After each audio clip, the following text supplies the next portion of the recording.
Tunggal Panaluan adalah sebuah benda berbentuk tongkat dengan ukuran panjang kira-kira 170 cm. Dan biasanya dimiliki oleh Datu Bolon. Tongkat Tunggal Panaluan ini salah satu seni dari suku Batak yang sudah terkenal di seluruh dunia. Yang diukir menurut kejadian sebenarnya dari kayu tertentu yang juga memiliki kesaktian. Ada beberapa versi mengenai kisah terjadinya tongkat Tunggal Panaluan ini, tetapi pada intinya kisah-kisah tersebut hampir bersamaan atau mirip. Berikut ini adalah kisah atau legenda asal mula tongkat Tunggal Panaluan tersebut. Horas, terima kasih sudah klik video ini. Terus support channel ini dengan cara like, komen dan bagikan video ini. Dan jangan lupa subscribe channel ini. Selamat menyaksikan. Dahulu kala di daerah Pangururan, Pulau Samosir tepatnya di desa Sidogor-Dogor, tinggallah seorang laki-laki bernama Guru Hatimbulan. Beliau adalah seorang dukun yang bergelar Datu Arak Nipane. Istrinya bernama Nan Sindak Panaluan. Mereka sudah cukup lama menikah tetapi belum juga dikaruniai seorang anak pun. Suatu ketika perempuan itu hamil setelah begitu lamanya mereka menunggu. Kehamilan tersebut membuat heran semua penduduk kampung itu dan menganggap keadaan itu hal yang gaib. Bersamaan pada saat itu juga sedang terjadi masa kemarau dan paceklik. Cuaca sangat panas dan kering. Saking teriknya tak tertahankan. Permukaan tanah dan rawa-rawa pun menjadi kerak dan keras. Melihat keadaan kemarau dan panas yang masih terjadi ini, membuat Raja Bius menjadi risau. Lalu ia pergi menjumpai Guru Hatimbulan dan berkata kepadanya, Guru, mungkin ada baiknya kita mencari sebabnya dan bertanya kepada Debata Mula Jadina Bolon. Mengapa panas dan kemarau ini masih terus berkepanjangan? Hal ini sangat jarang terjadi sebelumnya. Semua ini mungkin saja terjadi. Oh iya Guru, semua orang kampung heran mengapa istrimu begitu lama baru hamil. Mereka berkata bahwa kehamilannya itu sangat terlalu lama. Karena percakapan itu maka timbullah pertengkaran di antara mereka, tetapi tidak menyebabkan perkelahian. Beberapa bulan kemudian, istri Guru Hatimbulan melahirkan anak kembar, seorang anak laki-laki dan perempuan. Seketika itu juga hujan pun turun dengan lebatnya. Semua tanam-tanaman dan pepohonan nampak segar kembali dan keadaan menjadi hijau kembali. Untuk merayakan itu semua, lalu Guru Hatimbulan memotong seekor lembu untuk mendamaikan kekuasaan jahat. Ia juga mengundang semua penatua-penatua dan kepala-kepala kampung dalam perjamuan itu, di mana nama anak-anak itu akan diumumkan. Putranya diberi nama Si Aji Donda Hatahutan dan putrinya itu diberi nama Si Boru Tapi Nawasan. Setelah usai pesta tersebut, ada tamu yang menasehatkan Guru Hatimbulan mengenai anak-anaknya. Guru, kiranya anak-anak ini jangan diasuh bersama-sama. Yang satu kiranya dibawa ke barat dan yang satu lagi dibawa ke timur. Sebab anak itu lahir kembar, dan juga berlainan jenis kelamin. Hal ini sangat tidak menguntungkan menurut kata orang tua dulu. Tetapi Guru Hatimbulan tidak memandang serta memperhatikan nasihat dari para penatua dan kepala kampung tersebut. Bahkan Guru Hatimbulan mendirikan gubuk kecil di Gunung Pusuk Buhit untuk menyembunyikan anak-anaknya. Gubuk itu dijaga dengan seekor anjing dan setiap hari Guru Hatimbulan membawakan makanan untuk anak-anaknya. Beberapa tahun kemudian, di saat anak-anak Guru Hatimbulan sudah dewasa, nasihat dari penatua-penatua kampung menjadi kenyataan, yaitu adanya cinta sedara. Suatu ketika pergilah si Boru tapi Nawasan jalan-jalan ke hutan. Kemudian dilihatnya sebuah pohon, yaitu pohon piu-piu tanggulon, pohon yang batangnya penuh dengan duri tetapi memiliki buah manis. Melihat buah pohon itu, maka timbullah hasratnya untuk memakannya. Dia mengambil beberapa buah itu dan memakannya. Pada saat itu juga dia tertelan dan menjadi satu dengan pohon itu, hanya kepalanya saja yang terlihat. Di lain tempat, hari sudah sore, si Aji Donda Hatta hutan gelisah menunggu adiknya belum pulang juga. Kemudian dia pergi ke dalam hutan untuk mencarinya sambil berteriak memanggil-manggil nama adiknya itu. Saat dia sudah merasa letih, tiba-tiba dia mendengar jawaban dari adiknya dari pohon yang berdekatan dengan dia, dan adiknya menceritakan apa yang terjadi.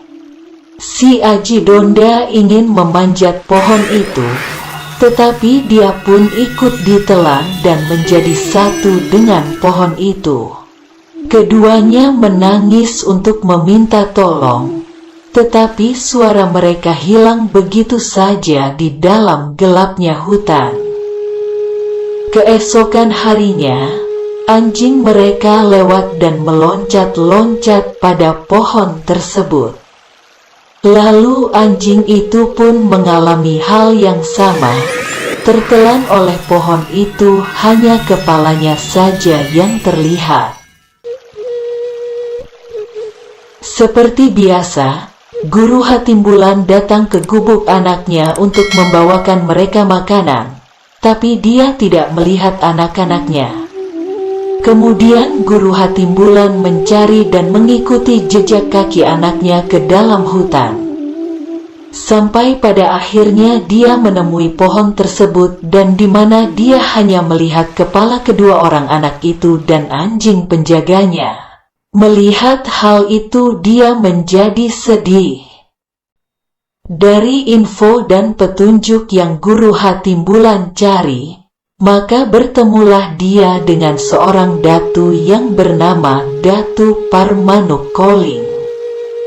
Dia menceritakan kejadian itu dan mengajak datu itu ke pohon tersebut untuk menolong anaknya, diiringi oleh banyak orang yang ingin melihat. Karena kejadian ini sudah tersebar ke berbagai pelosok dan pemusik pun sudah dipanggil, lalu si datu memulai ritualnya. Si datu berdoa dan membaca mantra untuk membujuk roh yang menawan anak si Guru Hatimbulan. Setelah upacara selesai, maka naiklah si Datu Parmanuk Koling ke pohon itu. Tetapi hal yang sama juga terjadi. Dia tertelan oleh pohon itu. Guru Hatimbulan dan para penonton kembali ke rumah mereka dengan hati kecewa. Tetapi mereka tidak putus asa. Mereka tetap berusaha mencari jalan keluarnya dengan mencari datu lain.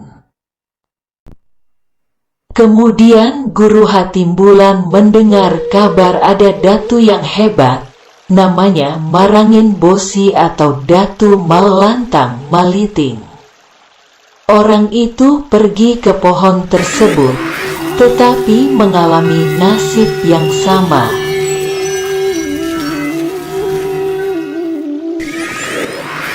Kemudian ada juga Datu Boru si Baso Bolon. Dia juga menjadi tawanan si pohon itu. Hal yang sama juga terjadi kepada Datu Horbo Marpau, si Aji Bahar, si Jolma Sobegu, yang mana setengah manusia dan setengah iblis. Dan seekor ular pun ditelan pohon itu. Guru Hatimbulan sudah kehabisan akal, dan juga telah mengeluarkan begitu banyak uang untuk keperluan pemusik, gondang, pele-pelean, dan semua yang diminta para datu itu untuk roh yang ada di pohon tersebut. Beberapa hari kemudian, seorang datu bernama si Parpansa Ginjang memberitahukan Guru Hatimbulan bahwa dia dapat membebaskan kedua anaknya dari tawanan pohon itu. Guru, kita harus memberikan persembahan kepada semua roh, roh tanah, roh air, roh kayu, dan lainnya, baru kemudian bisa membebaskan kedua anak tersebut. Baiklah, Datu.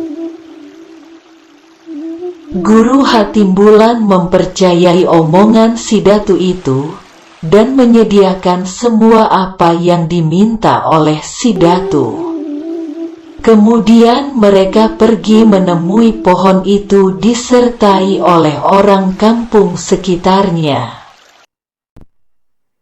Si datu kemudian memberikan mantra untuk senjata wasiatnya.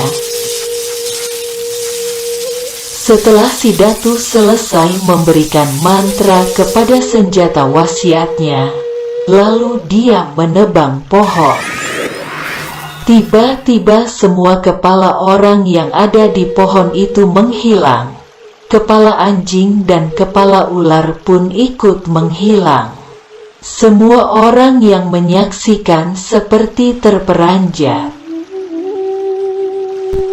Guru, potonglah pohon itu menjadi beberapa bagian, dan ukirlah gambaran dari orang-orang yang ditelan oleh pohon itu. Baiklah, Datu. Singkat cerita, setelah Guru Hatimbulan memotong dan mengukir tongkat tersebut menjadi 9 rupa, dia juga mengorbankan seekor lembu untuk menghormati mereka yang diukir dalam tongkat tersebut. Setelah mereka mengadakan pesta dan manortor, melalui tortor ini si datu kesurupan, dirasuki roh-roh dari orang-orang yang pernah ditelan pohon itu, dan mulai berbicara satu persatu. Wahai Bapak Pemahat, kau telah membuat ukiran dari rupa kami semua. Kami punya mata tetapi tidak bisa melihat. Kami punya mulut tetapi tidak bisa bicara. Kami punya telinga tetapi tidak mendengar. Kami punya tangan tetapi tidak bisa menggenggam. Kami mengutuk kamu, wahai Pemahat. Jangan kutuk saya, tetapi kutuklah pisau ini. Tanpa pisau ini dia tidak dapat mengukir wajah kalian. Jangan kutuk aku, tetapi kutuklah si tukang besi. Kalau saja dia tidak menempa aku menjadi pisau, aku tidak akan pernah menjadi pisau. Si tukang besi menjawab, Jangan kutuk aku, tapi kutuklah angin. Tanpa angin aku tidak dapat menempa besi. Angin pun menjawab, Jangan kutuk kami, tapi kutuklah si Guru Hatimbulan. Ketika semua tertuju pada Guru Hatimbulan, maka roh itu berkata melalui si datu, Aku mengutukmu ayah dan juga kamu ibu, yaitu yang melahirkan aku. Ketika Guru Hatimbulan mendengar itu, dia menjawab balik. Jangan kutuk aku tetapi kutuklah dirimu sendiri. Kau yang jatuh ke dalam lubang dan terbunuh oleh pisau, dan kamu tidak mempunyai keturunan. Lalu roh itu berkata, baiklah, biarlah begini adanya. Ayah, gunakanlah aku untuk menahan hujan, memanggil hujan pada waktu musim kering, senjata di waktu perang, mengobati penyakit, menangkap pencuri, dan lain-lainnya. Setelah upacara itu, maka pulanglah mereka masing-masing. Hingga saat ini masyarakat suku Batak meyakini bahwa benda ini memiliki kekuatan gaib, seperti untuk meminta hujan, menahan hujan, menolak bala, wabah, mengobati penyakit, mencari dan menangkap pencuri, membantu dalam peperangan dan lain-lainnya.